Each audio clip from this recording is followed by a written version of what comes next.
그 예수님의 공생의 마지막 사건으로 다른 복음서들은 어떤 것을 기록하고 있냐면은 바로 그 유월절 식사 그 장면을 기록하고 있습니다. 그런데 이 요한복음은 유월절 식사, 그 유월절 만찬 전에 주님께서 제자들의 발을 씻기시는 그런 장면을 기록하고 있습니다. 그러니까 다른 복음서들은 성만찬에 초점을 맞춰서 기록한 반면에 요한복음은 세족식을 부각시키고 있는 것이죠. 어쨌든 이 두 사건 모두가 예수님이 십자가에 달리시던 바로 그해 유월절 직전에 있었던 사건입니다. 예수님은 유월절에 십자가에 달려 죽으셨죠.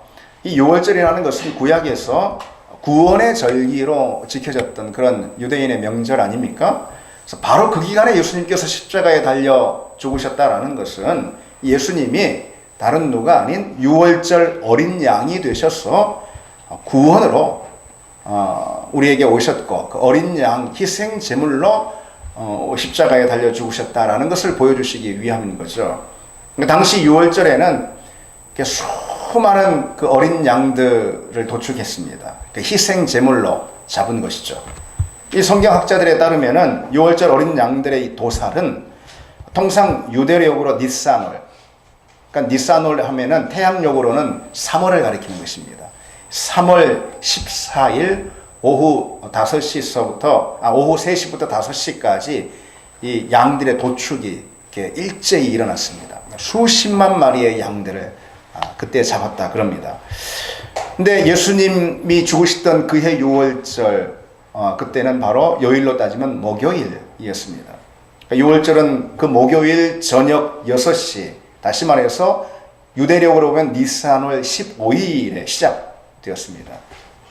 왜 그러냐면 유대력으로 봐서는 하루가 일몰로부터 다음 일몰까지가 하루입니다. 그러니까 하루의 시작이 새벽부터 되는 것이 아니고 저녁부터 되는 거예요. 그것이 유대인의 그 날 계산법입니다. 그래서 그날 목요일 제자들은 유월절 절기를 준비하기 위해서 예루살렘 이곳저곳 다니면서 분주히 장소를 잡아보고 그리고 또 유월절 음식을 또 준비하고 그렇게 바삐 움직였습니다. 그리고 그날 저녁, 그러니까 저녁이니까 니산월 15일 이렇게 넘어가는 것입니다. 하루가 바뀌는 거예요, 저녁에. 예. 그게 바로 유월절 시작하는 그런 당일입니다. 그때 유월절 식사를 하기 위해서 어느 다락방에 예수님과 함께 모여 앉게 된 것이죠. 유대인들에게 유월절 식사는 그냥 음식을 먹는 것이 아니고 이것이 엄숙히 절기를 지키는 성례였습니다. 오늘 본문은 바로 그때 일어난 사건을 기록하고 있습니다. 그날 하루 내내 굉장히 분주히 그리고 바삐 움직인 탓에 제자들은 고단하고 매우 피곤해 있었을 것입니다. 그리고 유대 지역은 건조하고 이 먼지가 많아가지고 땅이 말랐어. 먼지가 많아가지고 밖에서 온종일 활동한 이 제자들의 발은 분명 먼지 투성이에 굉장히 더러워져 있었을 것입니다. 그냥 그 상태로 다 다락방에 모여든 것이죠. 더욱이 요즘처럼 무슨 구두나 운동화 이런 거 신는 것이 아니고 당시에는 굉장히 거칠고 헐거운 그런 샌들을 신고 다녔잖아요.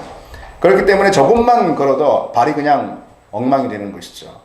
그래서 당시에는 어느 집에 들어가든 그 집 문 앞에 발 씻을 물을 담아놓는 그런 항아리를 이렇게 놓아둡니다. 예. 그리고 손님이 이렇게 방문하기라도 하면은 발을 씻을 물을 손님에게 이렇게 갖다 주는 것, 그것이 당시의 예의였습니다. 귀족들의 집 같은 경우는 종들이 나와서 발을 씻겨주기도 했다고 합니다. 그런데 이 유월절 식사를 하기 위해서 한 다락방에, 어느 다락방에 이렇게 모여든 제자들, 그날 하루의 고단함, 그 피로 때문에 다들 발도 씻지 않고 이렇게 털썩 주저앉게 된 것이죠. 정확히 말해서 주저앉았다라기보다도 이 제자들은 저녁을 먹기 위해서 이렇게 낮은 식탁에 이렇게 반쯤 이렇게 기대어 누운 채로 이렇게 다 있었을 것입니다. 당시 유대의 식사 문화는 이렇게 왼팔을 식탁에 이렇게 걸치고 이렇게 몸을 뻗어서 이렇게 반쯤 누운 상태로 밥을 먹었습니다. 그게 식사 문화였습니다. 당연히 발은 어디로 뻗을까요? 식탁 있는 데로 뻗으면 안 되죠. 그렇죠? 식탁 밖으로 이렇게 발을 다 내밀며 이렇게 뻗었을 것이에요. 그런 상황이니까 그렇게 밥을 먹을 수는 없잖아요. 그러니까 더군다나 이게 유월절 식사인데요. 누군가가 분명히 발 씻을 물을 가져와야 하는 것이죠.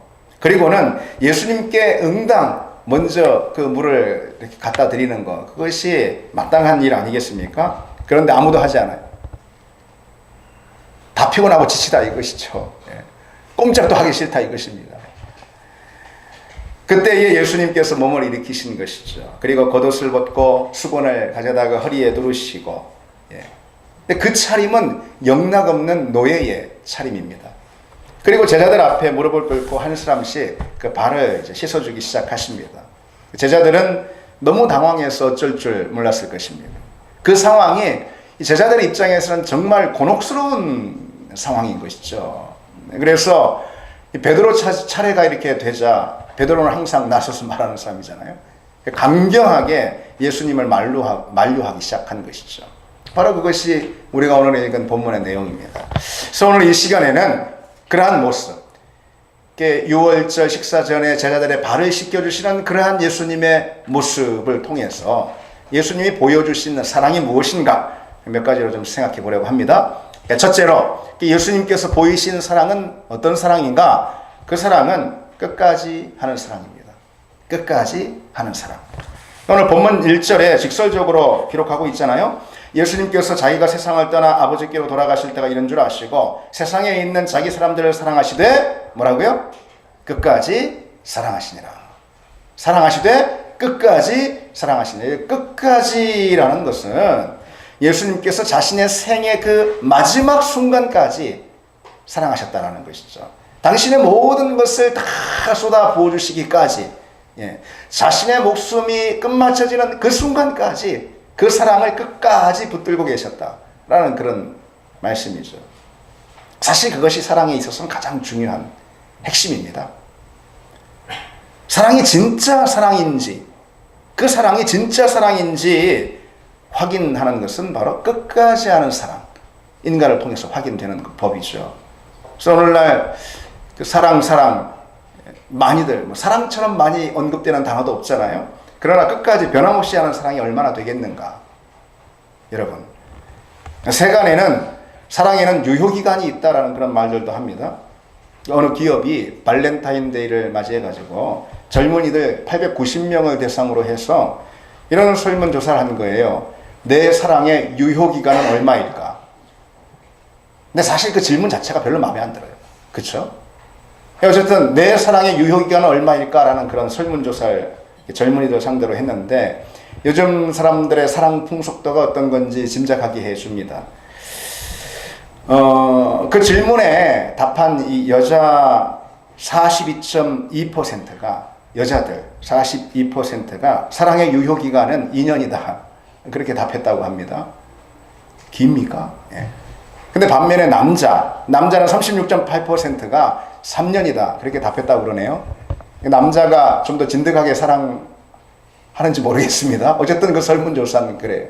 근데 매만 같은 거예요. 남자나 여자나 대다수가 사실 사랑의 유효기간을 자신이 사랑할 수 있는 유효기간을 2년에서 3년 정도로 이렇게 보고 있다는 거죠.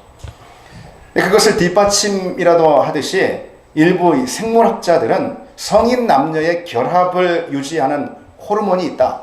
뭐 그렇게 주장하곤 하는데 이 호르몬의 유효기간은 짧으면 4년, 길면 7년이다. 그런 뭐 연구 결과를 발표하기도 했습니다. 4년 만에 찢어지는 거, 7년 만에 찢어지는 거, 이거는 호르몬 때문이야. 이런 핑계를 대기 위해서 그런지 하여튼 뭐 어떤 걸 근거로 해서 그런 연구 결과를 발표했는지 모르겠지만 하여튼 그렇다는 거죠. 남녀가 만나서 호들갑을 떨면서 서로 닭살 돋는 사랑을 합니다. 그러다 결혼을 준비합니다. 그리고 결혼 준비에 또 얼마나 정성을 들이는지 결혼 준비하다 스트레스 받을 정도입니다.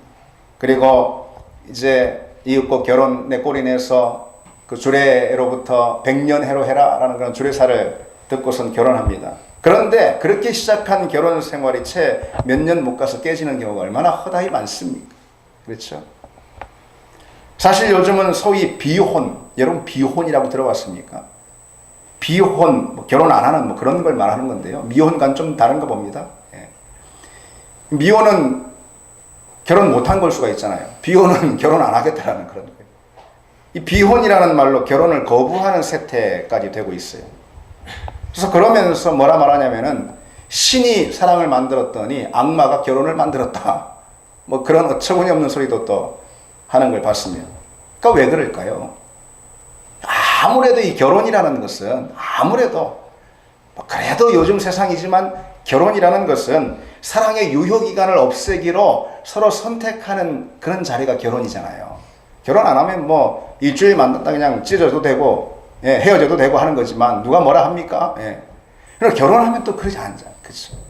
그래서 결혼하면은 서로 우리 사랑의 유효기간을 없애자라는 그런 서로 간의 그런 선택입니다.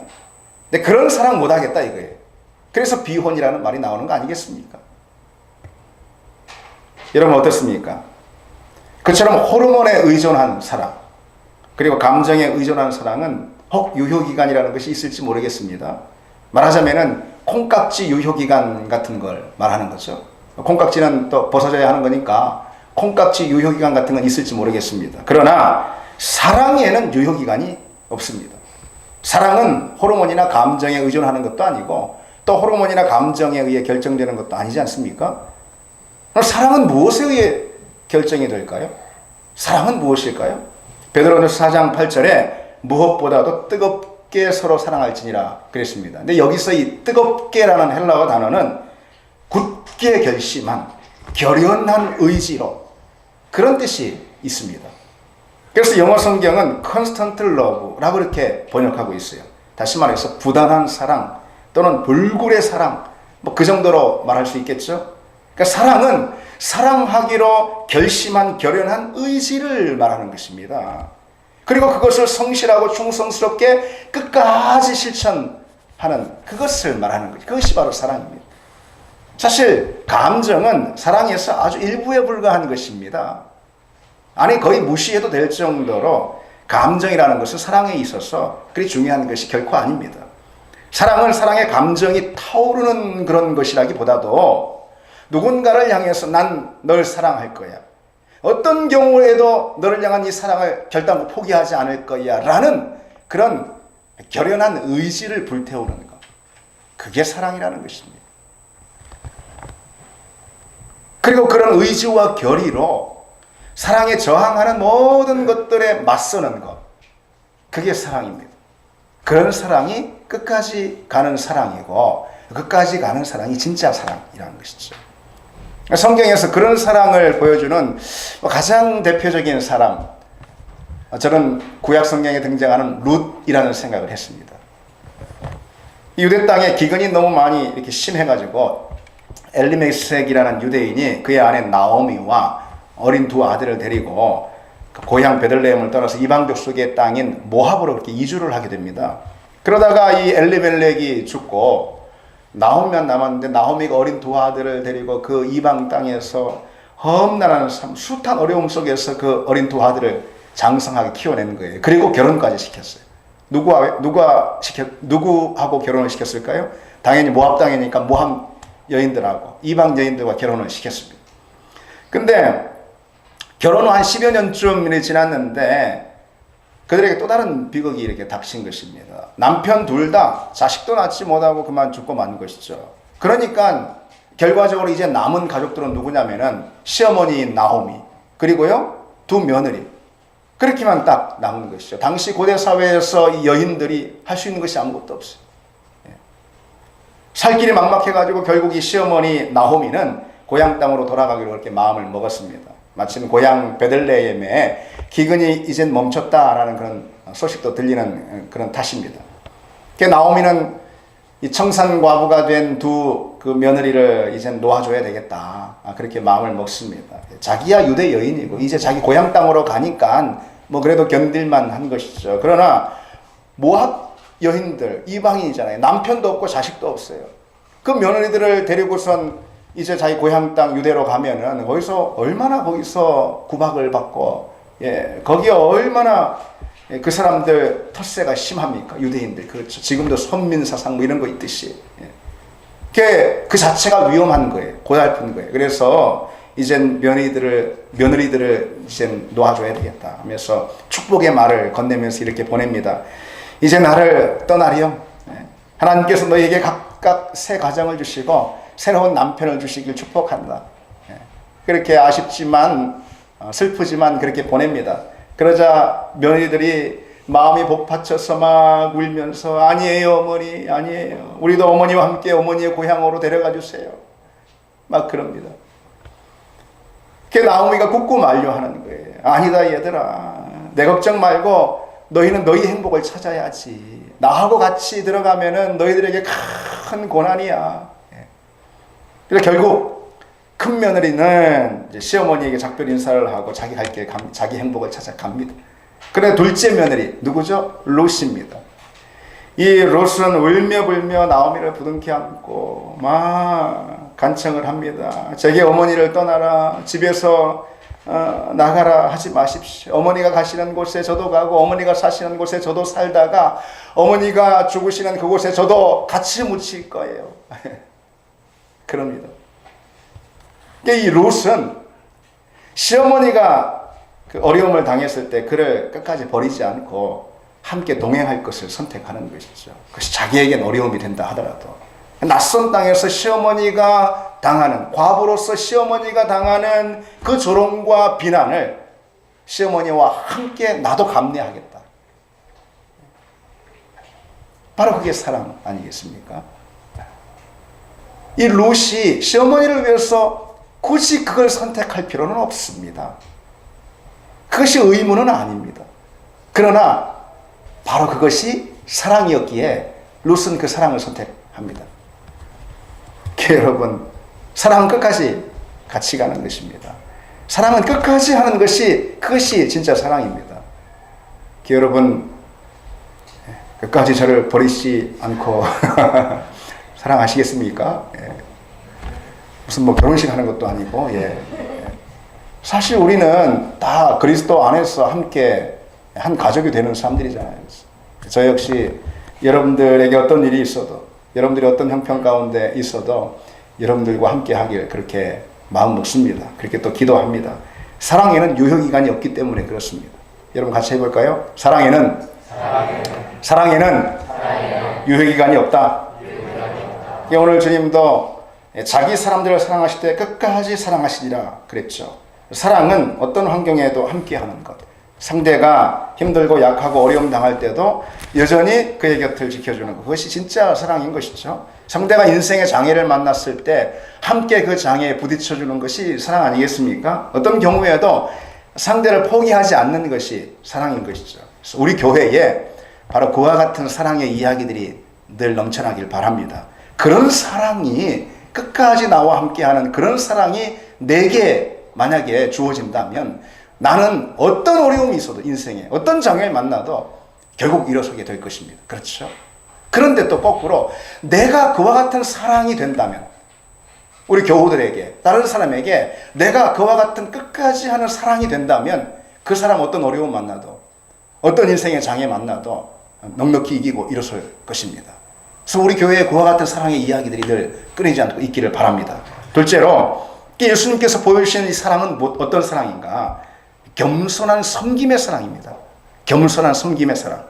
오늘 본문 4절로 5절에 저녁 잡수시던 자리에서 일어나 겉옷을 벗고 수건을 가져다가 허리에 두르시고 이에 대야에 물을 떠서 제자들의 발을 씻기시고 그 두르신 수건으로 닦기를 시작했다라고 했습니다. 이 예수님의 이 돌발적인 행동은 제자들에게 상당한 충격을 주었을 것입니다. 제자들은 한 번도 그런 광경을 본 적이 없어요. 아니, 들어본 적도 없었을 것입니다. 당시에 이 발을 씻어주는 것은 종들 중에서도 아무나 하는 것이 아니고 가장 미천한 종이 맡아서 행했던 그런 일이었습니다. 그래서 고대 유대 문헌에는요, 다른 사람의 발을 씻어주는 일은 이방 노예들에게나 맡겨진 일이기 때문에 유대인 노예들에게조차도 그것을 요구해서는 안 된다 라고 그렇게 기록하고 있을 정도입니다. 따라서 스승이 제자의 발을 씻기는 이건 상상도 할 수 없는 일이고, 그리고 또 동료들 간에 서로 발을 씻어주는 일 역시 마찬가지입니다. 그러니 예수님께서 제자들의 발을 씻어주시겠다고 이렇게 팔을 걷어붙이고 일어나셨을 때 제자들은 단지 뭐 어색하거나 예수님께 자기 발을 이렇게 내미는 것이 좀 쑥스러워서 만류한 것이 아니에요. 그런 일은 있을 수 없고 또 있어서는 안 된다라고 생각했기 때문에 극구이 예수님을 만류하고 있는 것입니다. 결단코 내 발을 씻을 수 없습니다. 베드로가 그러잖아요. 여기선 절대로 씻을 수 없다라는 이 표현이 원래는 영원히 그런 뜻입니다. 영원히 씻을 수 없습니다. 얼마나 단호히 거절하고 있습니까? 우리도 다른 사람의 발을 씻어주는 일이 거의 없지 않습니까? 그렇죠? 근데 저는 제가 누구의 발을 씻어줬던 일이 언제인가 생각해 봤습니다. 그래서 가장 이제 많이 떠오르는 것이 우리 아이들이 완전히 아기 때 있잖아요. 갓난 아기 때. 그때 이렇게 목욕을 시킬 때 발을 자주 씻어주었던 그런 기억이 납니다. 근데 갓난 아기들 그 발은 어른 손보다도 훨씬 보드랍고 훨씬 예쁘잖아요. 그렇죠? 그래서 아기들 발 씻어주는 것은 그 자체로 또 굉장히 큰 즐거움입니다. 그런데 우리 애들이 유치원에 들어갔을까요? 뭐 하여튼 기억은 안 나지만은 조금 컸을 때 그때부터는 발을 씻어준 기억이 거의 나지 않습니다. 그냥 아무데나 막 그냥 다니면서 놀던 그래서 더러워진 그 발, 그건 이제부터는 네 몫이다 그렇게 하는 것이죠. 사실 이 발을 씻어주는 것의 의미라는 것은 따로 있어요. 발을 씻어주는 것의 의미. 내가 누군가의 발을 씻어주기 위해서는 반드시 어떻게 해야 되냐면은 내가 그 사람 앞에 무릎을 꿇어야 합니다. 그렇죠? 내가 그냥 의자에 떡하니 앉아가지고 상대가 무릎을 꿇는 자세로 내가 그 사람의 발을 씻어줄 수는 없는 노릇 아니겠습니까? 그렇잖아요. 그렇죠? 발 좀 씻어줄게 이리 와보면 떡하니 소파에 앉아가지고 그냥 무릎을 한번 꿇어봐. 어떻게 발을 씻어주겠습니까? 발을 씻어주는 사람이 발을 내밀 사람 앞에서 반드시 무릎을 꿇어야지만 그 일이 비로소 가능해지는 것이죠. 따라서 발을 씻어주는 것은요, 겸손한 섬김을 가장 극적으로 보여주는 그런 행위라 말할 수가 있습니다. 그러니까 내가 종이고 당신이 상전입니다 라는 이 고백적 표현, 이것이 발을 씻어주는 것을 통해서 극적으로 표현이 되는 거다라는 거죠. 그런데 다른 누구도 아닌 주님께서 바로 그 표현을 제자들에게 지금 하고 계시는 거죠. 그러면서 또 이렇게 우리에게 도전하고 계십니다. 내가 주와 또 선생이 되어 너희 발을 씻었으니 너희도 서로 발을 씻어주는 것이 옳으니라. 주님이 보여주시는 사랑, 그래서 겸손한 섬김의 사랑이라는 것이죠. 그래서 주님은 평소에도 나는 섬기는 자로 너희 중에 있느니라 라고 자주 말씀하셨습니다. 사랑은 그게 진짜 이 사랑이라면, 내가 하고 있는 사랑이 진짜 사랑이라면 반드시 섬김이라는 방식을 통해서 증명이 되는 법입니다. 그렇지 않을까요? 그리고 그 섬김이라는 것은 무엇보다 낮은 역할을 떠맡는 게 섬김이에요. 낮은 역할을 떠맡는 게 섬김이에요. 그렇죠. 그러니 섬김은 필연적으로 자신을 낮추는 겸손으로부터 출발이 되는 법입니다. 그렇지 않겠습니까? 겸손이 없으면 다른 사람을 절대 섬길 수가 없어요. 섬김과 겸손은 서로 한 짝이에요. 그리고 그 섬김은 사랑이 가장 분명하게 표현되는 방식이라는 것입니다. 사랑은 섬김을 통해서 표현되고 섬김은 겸손과 한 짝인 것입니다. 한편 겸손의 반대는 교만이잖아요. 교만은 어떨까요? 교만을 드러내는 방식은 절대로 낮은 역할을 맡지 않는 것입니다. 낮은 역할은 거부해버리는 것입니다. 굳은 일 하지 않는 거예요. 하찮은 일 무시해버리는 것입니다. 그것이 바로 교만을 드러내는 방식들입니다. 그러니까 이 교만은 섬기지 않는 것으로 드러날 수밖에 없어요. 왜? 섬김이라는 것은 낮은 것을 떠맡는 것이 섬김이기 때문에 그런 것입니다. 교만하면 절대로 다른 사람 섬길 수가 없어요. 따라서 섬기지 않는 사람은 뒤집어서 교만한 사람이다 이렇게 말할 수가 있어요. 섬기지 않는 것은 그냥 게을러서 뭐 그런 것이 아니고 관심 없어서 그런 것이 아니고 섬기지 않는 것은 내가 교만해서 그런 것입니다. 섬김은 낮은 역할, 굳은 일, 하찮아 보이는 일을 떠맡는 것이기 때문에 그래요. 그래서 교만한 사람은 그게 절대로 내가 맡을 역할은 아니다라고 이렇게 생각합니다. 최근에 뭐 이 말씀 또 뭐 설교 시간에 교회 와서 또 설교 시간에도 또 들어서 또 여러분에게 뭐 또 귀에 소음이 될 수 있을지 모르겠지만 대한항공 오너가의 이 갑질이 도마에 오르지 않았습니까? 마치 귀족 아니 뭐 귀족 저리 가라는 황족인 것처럼 행세하면서 직원들을 고면한 직원들인데 말이죠. 종부리듯 대하는 그런 행태. 그런 행태가 우리나라 사람들을 다 뭐 여러분들도 그러겠지만은 아주 분노를 자극하고 뭐 분노를 넘어서 거의 놀라울 지경입니다. 그래서 그들에게 뼛속 깊이 새겨지는 것이 아마도 특권의식이고 선민의식 아닌가 하는 생각이 듭니다. 그런데 바로 그 특권의식과 선민의식, 그것이 그야말로 교만의 끝판왕인 것입니다. 소위 말하는 끝판왕, 교만의 끝판왕이 바로 그런 거예요. 그래서 한 신문 칼럼을 보니까 이런 비판을 하고 있는 그 칼럼을 봤습니다. 말투의 천박함도 놀라웠지만 왜 그 무슨 음성 파일이 이렇게 나오지 않았어요? 그래서 말투의 천박함도 놀라웠지만 어떻게 그리 높은 데시벨로 계속 고함을 칠 수 있는지가 더 경이로웠다. 그간 드라마에 조현민 같은 악역이 등장하지 않았던 것은 이런 사람이 존재한다는 게 비현실적이기도 했지만 그 역을 맡을 만큼 성량이 풍성한 사람이 없어서였으리라. 이렇게 비판을 하면서 그의 갑질에 대해서 이런 분석을 내놓고 있습니다. 일반적으로 분노는 다음의 조건이 충족되었을 때 표출되는 법이다. 자신이 받아야 될 대접을 제대로 받고 있지 못하다고 생각할 때, 그때 분노가 표출된다는 것이죠. 그거 보면 고래고래 소리를 지르는데 그런 분노. 내가 받아야 할 대접을 내가 마땅히 받지 못하고 있다. 그런데 교만한 사람들은 우리 주변에서 그냥 왕처럼 떠받들고 모셔도 그 정도는 날 대접하는 것은 턱없이 부족하다, 모자라다, 그렇게 생각하는 법인 것이죠. 그게 바로 교만입니다. 교만해서 그런 것입니다. 물론 우리야 그 정도는 아니겠지만은 교만이 가지고 있는 성격은 우리나 그네나 다 똑같습니다. 다르지 않습니다. 교만은 섬김을 받으려고만 하지 결코 섬길 줄 모릅니다. 교만은 하찮고 굳은 일은 거들떠보지도 않습니다. 교만은 낮은 역할을 거부합니다. 그러나 우리는 주님의 이 말씀을 기억해야 합니다. 하나님은 교만한 자를 대적하신다. 여러분, 대적하신다 그랬어요. 하나님이 칼을 빼들고 교만한 사람을 대적하신다. 내가 교만하면 하나님이 나에게 칼을 빼들고 달려드신다는 거예요. 누가 살 수 있을까요? 그 앞에서? 누가 목숨을 부지할 수 있을까요? 하나님이 칼을 빼들고 나에게 달려드시는데 하나님은 교만한 사람을 대적하신다 그랬습니다.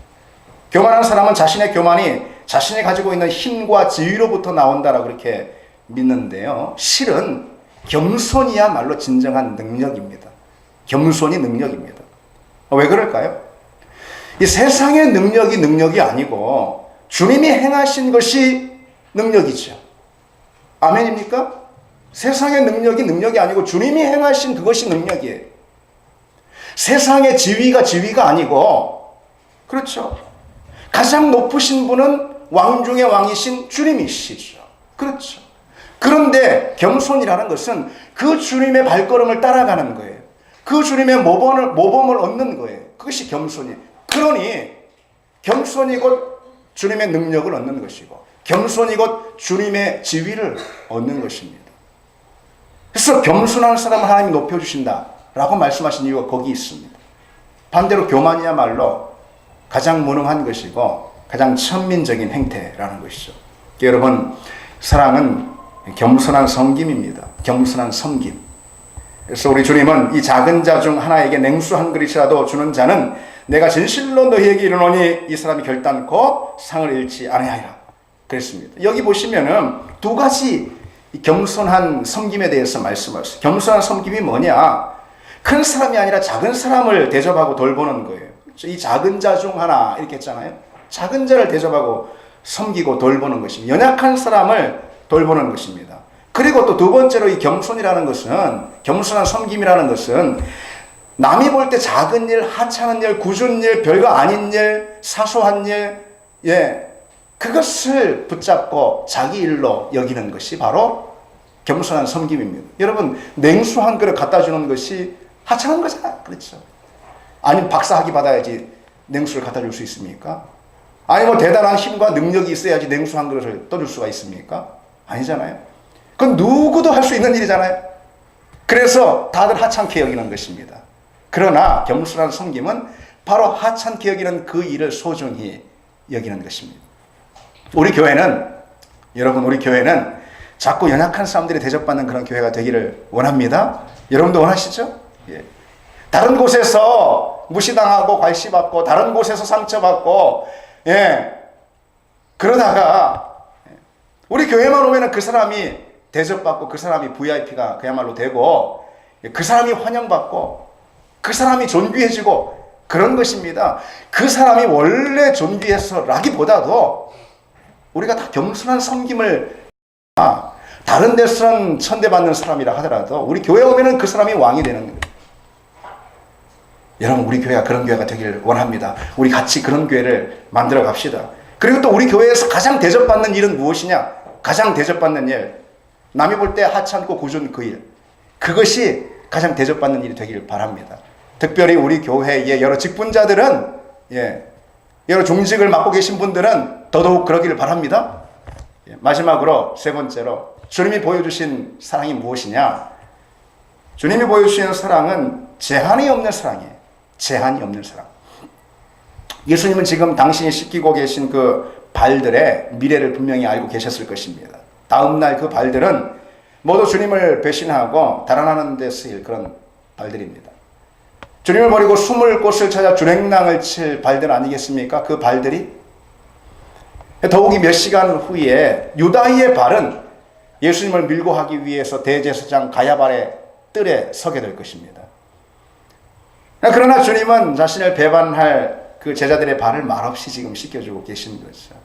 심지어 유다의 발까지. 예수님이 유다의 그 의도, 예수님을 팔려고 하는, 배신하려고 하는 유다의 그 의도를 모르셨다면 차라리 괜찮을 수 있어요. 그러나 주님은 훤히 다 알고 계시잖아요. 주님이니까. 그렇죠. 그런 유다의 의도를 다 아시면서도 사랑하시는 거, 이건 쉽지 않았을 거죠. 쉽지 않은 일이죠. 그렇죠. 유다의 속마음을 훤히 꿰뚫어 보시면서 뻔뻔스럽게 내밀고 있는 그의 발을 여전히 닦고 계신, 씻어주고 계신 그 주님. 그건 여간 힘든 일이 아니잖아요. 그러나 주님은 말없이 유다의 발도 섬겨주신 것이죠. 그리고 우리에게 이렇게 도전하고 계십니다. 내가 너희에게 행한 것 같이 너희도 행하게 하려 본을 보였다. 주님은 우리에게 지금 어떤 사랑을 도전하고 계시는 겁니까? 제한이 없는 사랑입니다. 한계를 정하지 않는 사랑이에요. 경계를 긋지 않는 그런 사랑입니다. 우리는 때로 사랑합니다. 그런데 사랑하다 지쳐가지고 여기까지만 사랑하겠다. 근데 이런 사람은 내가 사랑할 수 없어요. 이런 사람. 그런 데가 있지 않습니까? 그래서 나도 할 만큼 했고 봐줄 만큼 봐줬다. 뭐 그런 생각이 드는 것이죠. 그래서 이 이상은 못하겠다. 더군다나 나한테 이렇게 못되게 굴고 마음에 큰 상처를 주는 그런 사람 내가 어떻게 품고 사랑할 수 있냐? 내가 사랑 안 한 게 아니다. 사랑했다. 근데 뭐 이렇게까지는 내가 못하겠다. 그런 것이죠. 여러분 그런 생각이 들 때가 있잖아요. 그런 항변이 들 때가 있잖아요. 그러나 주님이 오늘 친히 보여주시고 또 도전하시는 사랑은 그와 같은 우리의 태도가 사실은 핑계임을 고발해주고 있는 것입니다. 사랑에는 한계가 없는 것이죠. 사랑해야 할 대상에는 제한이 없습니다. 당시 유대인들은 오로지 자기 동족만 사랑해. 지금도 뭐 굉장히 배타적이잖아요. 이 당시부터 유대인들은 굉장히 자기 동족만 사랑했어요.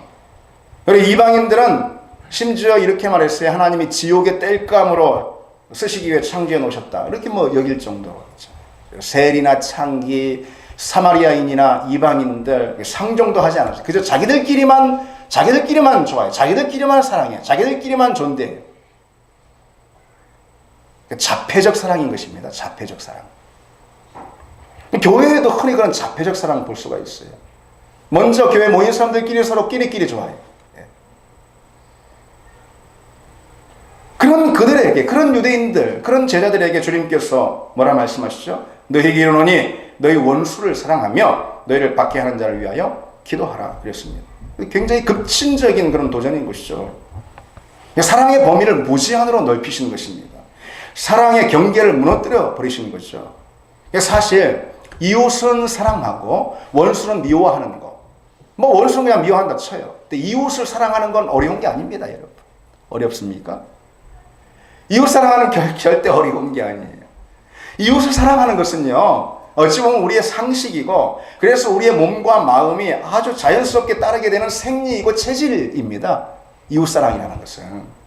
왜냐? 이웃은 내 편이잖아요. 내 편. 내 편은 내가 사랑해야지 나한테도 덕이 되는 거지. 그렇죠. 아니 가족을 사랑하는 것이 나한테도 덕이 되니까 사랑하는 거라는 거죠.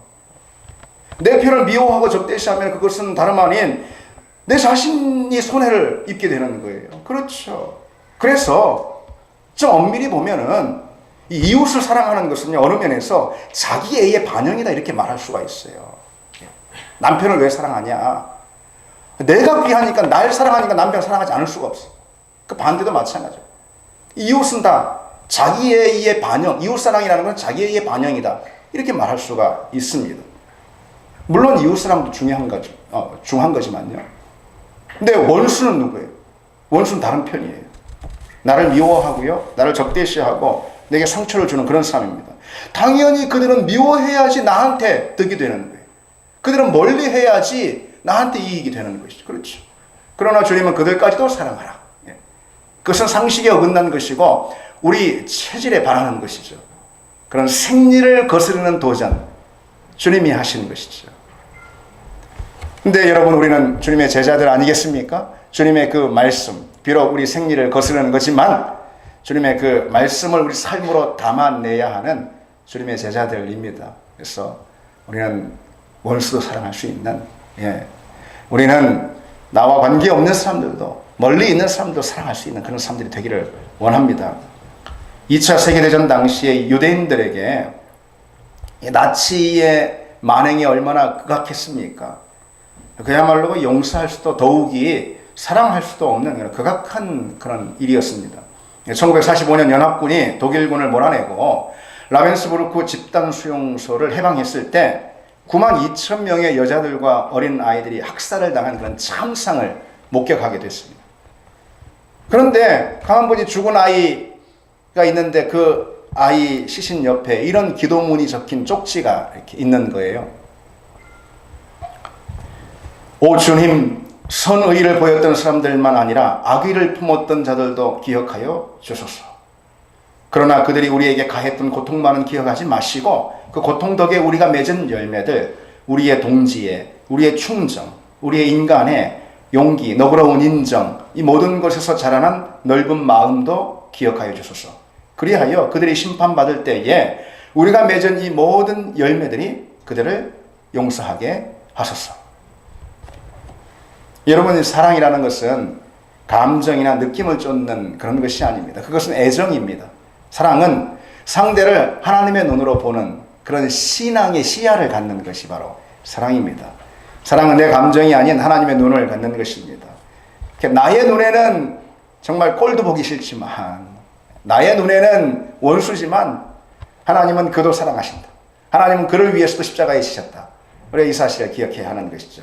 그래서 가톨릭 작가 도로시 데이라는 여성 작가는 내가 가장 덜 사랑하는 사람에게 주는 사랑, 나는 딱 그만큼만 하나님을 사랑한다 그랬습니다. 내가 가장 덜 사랑하는 그 사람, 나는 딱 그만큼만 하나님을 사랑한다는 거죠. 사랑은 내게 맞지 않는 것, 내가 싫어하는 것까지도 용납하는 거라는 거죠. 사랑이 잘 가지 않는 그런 사람, 사랑이 내키지 않는 그런 모습들, 그것들까지 다 받아주고 용납하는 것이 바로 사랑이라는 것이죠. 그래서 우리는 딱 그만큼 하나님도 사랑하고 있다라는 이 사실을 여러분 기억하시고 하나님만이 사랑하는 그런 여러분 다 되길 바랍니다. 이제 말씀 맺겠습니다. 오늘 주님께서 제자들의 발을 씻겨주시면서 우리에게 보여주신 사랑은 어떤 사랑인가? 끝까지 하는 사랑이라 그랬습니다. 그리고 겸손한 섬김의 사랑이라 그랬습니다. 그리고 제한이 없는, 한계를 긋지 않는 사랑이라 그랬습니다. 그 사랑을 우리는 주님의 사람들이니까, 그리스도인이니까, 그러니까 실천해내는 우리가 되기를 원합니다. 우리 이 찬양 같이 하겠습니다.